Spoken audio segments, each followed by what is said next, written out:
এটা আছি এখন সুন্দরবন কালীতলা এরিয়া।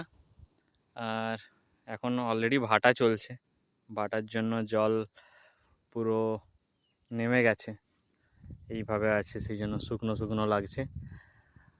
ঠিক এই খাল যেটা আছে, খালের ওই পাড়ে এই যে ফেন্সিং দেওয়া আছে, নেট ফেন্সিং, এটা কিন্তু বাঘের জন্য দেওয়া আছে। ওই পাড়ে বাঘ, আর এই পাড়ে এই এক দুটো বাড়ি এরকম আছে।